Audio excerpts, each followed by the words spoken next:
Hey everyone, Kevin here, and welcome back to my channel. So, something that I'm always frustrated when it comes to education these days is the lack of trust and autonomy that teachers have to deal with now, and it's one of the 100+ reasons why educators are fleeing the classroom in droves. Simply put, why can't people just trust us to do our jobs anymore? We go into teaching, yes, for the students, but also out of a love of our subject or subjects and the ability to be creative or experiment with new ideas. We made mistakes, especially early on in our careers, but we always learned from them and created an environment where kids should do the same. It felt very human. But that's been completely lost over the last 20 to 30 years.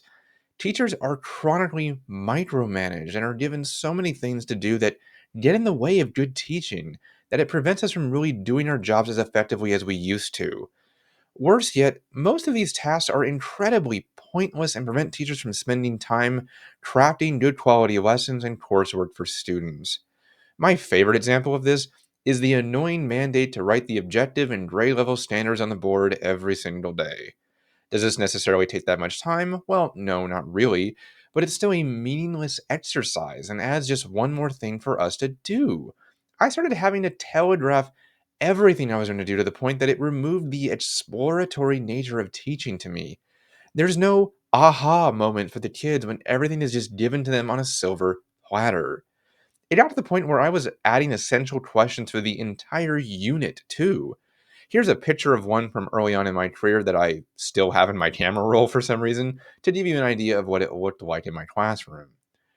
Oh, yeah, and please show me the research or evidence to support the idea that writing objectives on the board actually promotes learning. Education loves to spout data, doesn't it? Okay, then, show me the data.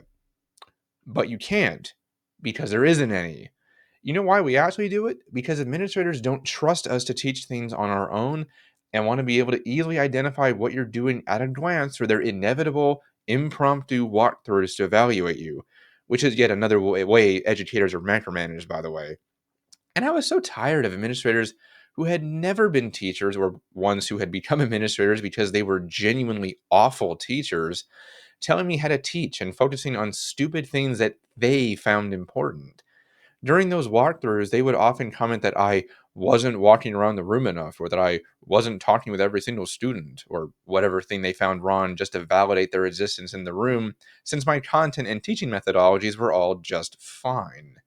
Maybe I couldn't walk around more because of all those boardroom type desks you put in my class since we're overcrowded, or wasn't talking to every kid because I knew one of them had a severe anxiety attack earlier that day and really needed to be left alone. I know them, you don't.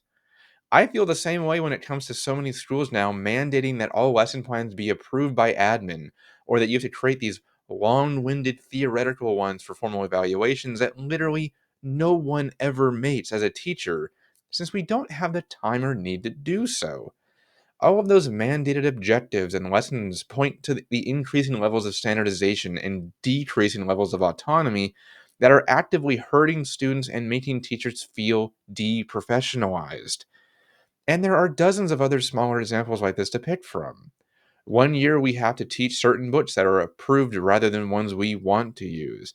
Another year we're told that assessments must be done on paper, but then the next year they must be done electronically. And then we're given a new curriculum to learn and use every single year rather than getting good at a single one, since district leadership wants to be at the forefront when all they're doing is making us the caboose of education. Same goes for all those mandated professional development meetings we have to attend, which generally involve an admin or someone who works for a textbook manufacturer telling you what you're doing wrong and how you're not meeting the needs of your students, despite you having done that successfully for decades. All that does is turn people off and not promote their learning and improvement upon practice, which, to be fair, teachers should be doing more of, but can't due to time constraints and paperwork we're constantly flooded with by our admins. Which, by the way, the level of paperwork, too, is yet another way we're micromanaged, and the time it takes to document everything has been greatly decreasing our ability to focus on the teaching part of teaching. Oh, and don't even get me started on how they're pushing performance-based pay either, which is a ludicrous concept that will only lead to a more cutthroat environment made up of those with political capital to push their agendas and remove teachers they don't like rather than paying teachers what they're actually worth. You'll make it so educators are more concerned with not losing their job after every single evaluation or walkthrough than actually teaching the students. But the point is that we've become so obsessed with making things look good on the outside of education that we aren't doing the important inside part of teaching the kids anymore. All these directives, mandates, objectives, and standards have slowly eaten away at teachers' abilities to be creative bit by bit over the years. The micromanagement is so bad that teachers aren't really teaching anymore. I certainly wasn't by the end of my career because I was so bogged down in other tasks that were supposedly there to keep me accountable when what we needed was less accountability, not more. To put a fine point on it, I would ask the question, who is ultimately our audience in education? The students or administrators and policymakers?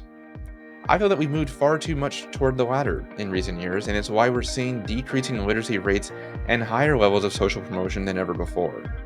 Can we just go back to treating teachers like the professionals they are and trusting them to do the job they spent so many years honing their abilities rather than micromanaging them into quitting and leaving the public school system? It really isn't that hard to treat someone with respect that they have earned. But with that, I'll end here for the day. Thanks for listening, and if you take a second to click like, comment, and subscribe, I would really appreciate it.